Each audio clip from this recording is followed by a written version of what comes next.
Friends, welcome to my new YouTube video. तो इस video में हम लोग इंग्लिश ग्रामर का सबसे इम्पोर्टेंट वाले हैं जो कि है प्रीपोजिशन। अगर वीडियो अच्छा लगे तो वीडियो को लाइक शेयर और सब्सक्राइब करें और वीडियो को एंड तक जरूर देखें। तो चलो वीडियो को शुरू करें। प्रीपोजिशन हम लोग पढ़ रहे हैं ऑन। ऑन का यूज कहाँ पर होता है? तो ऑन का हिंदी मतलब होता है पर। ऑन का मतलब होता है पर, और इसका पहचान करने कैसे करेंगे? मेज पर स्थान, दिन और तारीख के पूर्व। मेज पर स्थान मतलब कि जब कोई एक टेबल है, टेबल के ऊपर कोई ऑब्जेक्ट रखा है, जो ऑब्जेक्ट टेबल से छुआ है, स्पर्श में है ना, तो यहाँ पर लिखेगा ऑन। इसलिए एग्जाम्पल जैसे कि the book is on the table. The book is on the table मतलब कि जो पुस्तक है वो टेबल के ऊपर है ना, टेबल के ऊपर है, जो कि उससे टच हो रहा है, टेबल से टच हो रहा है। ठीक है, उसके बाद है दिन के पूर्व। दिन के पूर्व जैसे कि दिन क्या है? ही कैम ऑन मंडे। दिन, ये मंडे के दिन है, ठीक है, मंडे के दिन है, तो उसके पूर्व क्या हो गया? ऑन। उसी प्रकार है तारीख के पूर्व ऑन का उपयोग होता है। तो इसका एग्जाम्पल है he went on 5th July. 5th जुलाई है, वो उसका तारीख बता रहे है ना, 5 उसका तारीख बता रहा है, तो तारीख के पूर्व लगा है ऑन। ठीक है, इतना आया समझ? तो इस प्रकार हम लोग इजी से समझ सकते हैं। अब हम आते हैं दूसरे प्रीपोजिशन में, जो कि दूसरा प्रीपोजिशन है एट। एट का यूज कहाँ पास होगा? ठीक है, तो एट का हिंदी मीनिंग भी होता है पर। ठीक है, उसका पहचान कैसे करेंगे भाई? घड़ी के समय और छोटे नगर के नाम के पूर्व। घड़ी के समय मतलब कि करंट टाइम, जैसे कि 5 बजा है, 7 बजा है, ऐसा मतलब करंट समय। मतलब घड़ी के समय मतलब कि करंट समय में। छोटे नगर के नाम के पूर्व का एग्जाम्पल क्या होगा? एट भगवानपुर, एट बिल्हा, ये जो छोटे नगर है उसके नाम के पूर्व। अब इसके एग्जाम्पल हम देखते हैं। एग्जाम्पल क्या है? He came at 5 o'clock। तो 5 जो बजा है मतलब कि जो 5 बजा है उसका करंट टाइम है, तो करंट समय के पहले एट यूज हुआ है। फिर दूसरा एग्जाम्पल है He came at भगवानपुर। तो वह जो है, ही मतलब कि होता है वह, तो वो जो है वो भगवानपुर आया। ठीक है, तो इसके लिए हुआ 8 का यू। भगवानपुर ये छोटा नगर हो गया, और 5 o'clock ये घड़ी के समय के पूर्व मतलब उसका करंट समय के पूर्व 8 का उपयोग होता है। अब हम आते हैं तीसरे प्रीपोजिशन में, जो कि है अबाउट। अबाउट का हिंदी मीनिंग होता है ऊपर। ठीक है, इसका मतलब होता है ऊपर, और इसका पहचान कैसे करें? ऊपर हो लेकिन स्पर्श ना हो। इसका मतलब है कोई भी जो ऑब्जेक्ट है वो ऊपर हो लेकिन उससे स्पर्श ना, मतलब उससे चिपका हुआ ना हो। एग्जाम्पल के लिए है the fan is above my head, मतलब कि जो पंखा है वो हेड के ऊपर, लेकिन जो पंखा है मेरे चिपका हुआ तो नहीं है, इसलिए उसके लिए अबाउ का यूज हुआ है, अबाउ। ठीक है, the bird is flying about the tree. जो चिड़िया है, जो बर्ड है, जो चिड़िया है वो पेड़ के ऊपर उड़ रहा है लेकिन पेड़ से चिपका हुआ नहीं है, तो इसके लिए अबाउ का यूज हुआ। The sun is above the mountain, मतलब कि जो सूरज है वो पहाड़ के ऊपर है, पहाड़ के ऊपर है लेकिन पहाड़ को टच नहीं कर रहा है। ये एक माउंटेन है और यहाँ पास सूरज, यहाँ पास सन है। ये देखो ये माउंटेन है, तो the sun is about the mountain, मतलब कि जो सूर्य है वो पहाड़ के ऊपर है किंतु पहाड़ वो टच नहीं कर रहा, इसके बीच दूरी है, स्पर्श नहीं कर रहा, तो यहाँ पास यूज होगा अबाउ का। ठीक है, ऑन में क्या होता है? जब कोई वस्तु चिपका हुआ मतलब कि स्पर्श हो, जैसे टेबल के ऊपर रखा हो या किसी चीज के ऊपर रखा हो, और अबाउ का यूज होता है ऊपर हो लेकिन टच ना हो। आप सभी को प्रीपोजिशन अच्छे से समझ आ रही होगी, तो वीडियो को एंड तक जरूर देखें। तो अब हम आते हैं प्रीपोजिशन के चौथे प्रकार में, जो कि है हम ओवर। ओवर का मतलब होता है ऊपर। ठीक है, अब इसका पहचान कैसे करें? अस्थिरता हो, ऊपर हो लेकिन ऊंचा हो। अस्थिरता हो मतलब कि स्थिर नहीं हो। ठीक है, अस्थिरता हो मतलब उसमें गति हो, कुछ गति हो, और ऊपर हो लेकिन ऊंचा हो, मतलब कि ऊपर रहेगा और ऊंचा रहेगा। जैसे कि एग्जांपल के लिए ही फेल ओवर मी। ही फेल ओवर मी मतलब कि वह मेरे ऊपर गिरा। ठीक है, वह मेरे ऊपर गिर गया। फेल मतलब गिरा, जब वो मेरे ऊपर गिरा तो वो अस्थिरता में था, मतलब कि वो गतिशील था। ठीक है, वो रुका हुआ नहीं था, वो गति में। ठीक है, और दूसरा एग्जांपल है the bridge is over the river. फिर जो ब्रिज है वो नदी के ऊपर है। जैसे कि इसका एग्जांपल बहुत अच्छा है।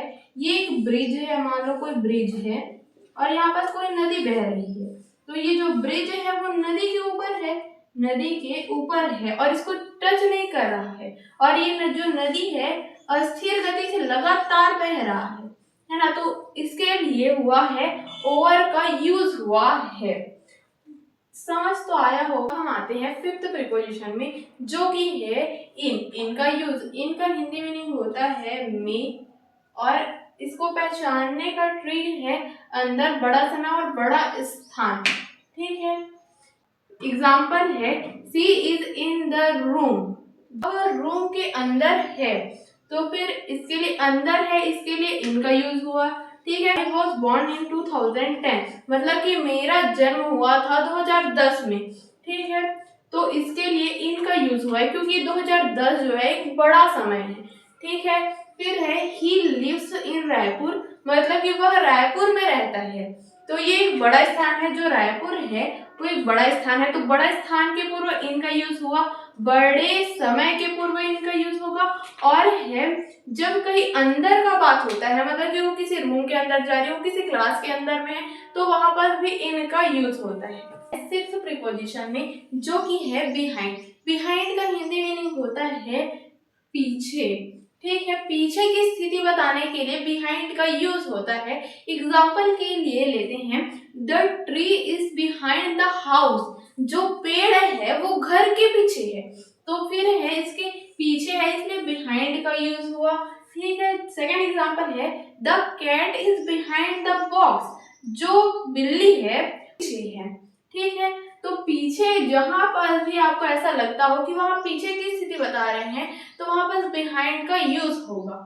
अब हम आते हैं सेवेंथ प्रीपोजिशन में, जो कि है in front of. In front of का हिंदी मीनिंग होता है के सामने, और इसका पहचान क्या होगा, सामने की स्थिति बताने के लिए, मतलब सामने की स्थिति बताने के लिए the tree is in front of the house, जो पेड़ है वो घर के सामने है।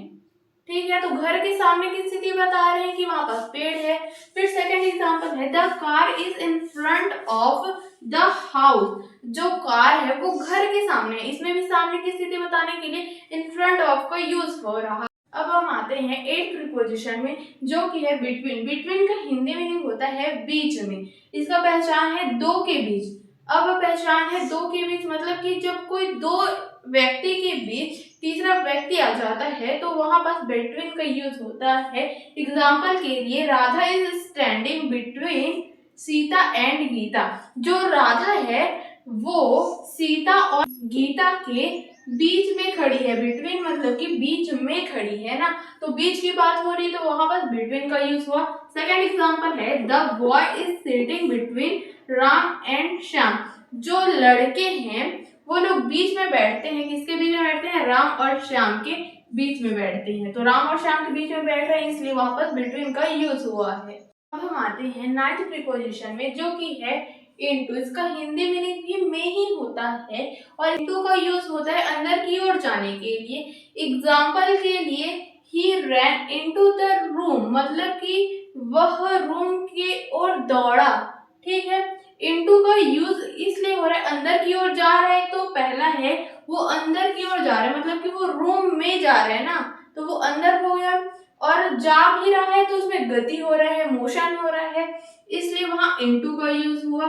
फिर सेकंड एग्जांपल है ही फेल इनटू द वेल, मतलब कि वह कुएं में गिर गया। वेल मतलब कि कुआं होता है, वह कुएं में गिर गया, मतलब वह जब कुआं में गिरता है तो वो गति करेगा, मोशन होगा उसमें, तो मोशन के साथ कुएं में अंदर की ओर जाने के लिए और उसमें गति होती है, ये याद रखना। हम आते हैं टेंथ प्रीपोजिशन में, जो कि है फॉर। फॉर का मीनिंग होता है के लिए और से। पहचानने का ट्रिक है उद्देश्य बताने के लिए और समय के पूर्व, मतलब किसी चीज का उद्देश्य बता रहे हैं और समय की अवधि के पूर्व उसका यूज होता है फॉर का। फिर एग्जाम्पल है this gift is for you, मतलब कि ये जो गिफ्ट है, ये तोहफा है, वो तुम्हारे लिए है। तो इसमें उद्देश्य बता रहे हैं कि ये जो तोहफा है वो तुम्हारे लिए, उद्देश्य बता रहे हैं ना कि ये गिफ्ट जो है वो तुम्हारे लिए है, इसलिए यहाँ पर फॉर का यूज होगा। फिर सेकंड एग्जाम्पल है he has been playing for 2 days, मतलब कि वो जो है 2 दिन से खेल रहा है, मतलब कि वो 2 दिन से खेल रहा है, तो यहाँ पर 2 days हो गया उसका समय के पूर्व, है ना, तो ये 2 दिन उसका समय हो गया, उसके पहले तो फॉर का यूज हो गया। तो किसी चीज के उद्देश्य बताने के लिए और समय की अवधि के पूर्व फॉर का यूज होता है। अब हम आते हैं 11th प्रीपोजिशन में, जो कि है सिंस। सिंस का हिंदी में होता है से, इसका यूज होता है निश्चित समय, घड़ी और कैलेंडर से। एग्जाम्पल के लिए है he has been playing since 4 o'clock, मतलब कि वह 4 बजे से खेल रहा है, तो 4 बजे से खेल रहा है, वहाँ निश्चित समय है 4 बजे। He has not gone there since 1986, मतलब कि वो 1986 के बाद नहीं गया है, इसलिए एक निश्चित समय है, 1986 एक निश्चित समय है, तो वहाँ पर सिंस का यूज हुआ है। आई होप आप लोगों को ये वीडियो अच्छा लगा हो। वीडियो अच्छा लगा तो लाइक शेयर और सब्सक्राइब करें और कमेंट में बताएं कि और आगे कौन कौन सा प्रीपोजिशन को बताना है।